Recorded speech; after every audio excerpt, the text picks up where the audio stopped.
کل نفس ذائقۃ الموت، ہر جاندار کو موت کا مزہ چکھنا ہے، لیکن کیا آپ نے کبھی سوچا ہے جس دن لوگ آپ کو قبر پر اتار کر واپس چلے جائیں گے، جب ہر آواز خاموش ہو جائے گی، جب آپ اکیلے ہوں گے، تب آپ کی پہلی رات قبر کی کیسی ہوگی؟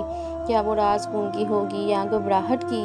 جانیں گے آج کی اس ویڈیو میں ہم قرآن و سنت کی روشنی میں کہ قبر کی پہلی رات انسان کے ساتھ کیا ہوتا ہے۔ آنکھیں بند کر کر ایک لمحے کے لیے تصور کریں کہ آج سورج غروب ہوا، لیکن یہ آپ کی زندگی کا آخری سورج تھا۔ اب آپ کو غسل دیا جا رہا ہے، کفن پہنایا جا رہا ہے۔ جن لوگوں کے لیے آپ پوری زندگی بھاگتے رہے، وہی آج آپ کو اپنے کندھوں پر اٹھائے قبرستان لے جا رہے ہیں۔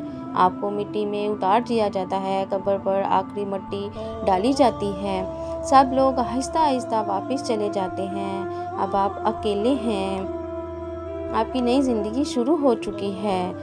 رسول اللہ صلی اللہ علیہ وسلم نے فرمایا کہ جب میت کو دفن کر دیا جاتا ہے اور لوگ واپس جاتے ہیں تو میت ان کے جوتوں کی آواز سنتی ہے۔ سوچئے، چند لمحے پہلے جن لوگوں کے ساتھ تھے، اب ان کی آواز بھی آپ سے دور ہوتی جا رہی ہے۔ وہاں نہ مال، نہ دوست، نہ رشتہ دار، نہ کوئی اور چیز کام آئے گی، صرف آپ کے اعمال ساتھ جائیں گے۔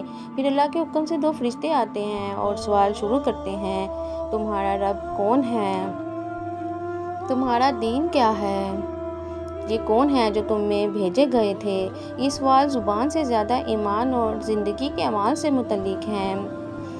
جن سے دنیا میں اللہ اور اس کے رسول کی اطاعت کی، اللہ اسے ثابت قدمی عطا فرماتا ہے، اور جو غفلت میں زندگی گزار گیا، اس کے لیے یہ لمحہ انتہائی سخت ثابت ہو سکتا ہے۔ آج بھی دروازہ کھلا ہے قرآن سے تعلق کا، توبہ کا، نماز کا، اس سے پہلے کہ وہ پہلی رات آ جائے جس کے بعد عمل کا موقع ختم ہو جائے۔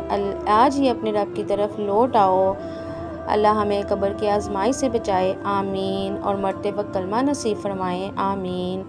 ویڈیو اچھی لگی ہو تو چینل کو سبسکرائب کریں، ویڈیو کو لائک کریں، اور ایسی ہی اسلامک ویڈیو حاصل کرنے کے لیے بیل آئیکن آن کرنا نہ بھولیے گا۔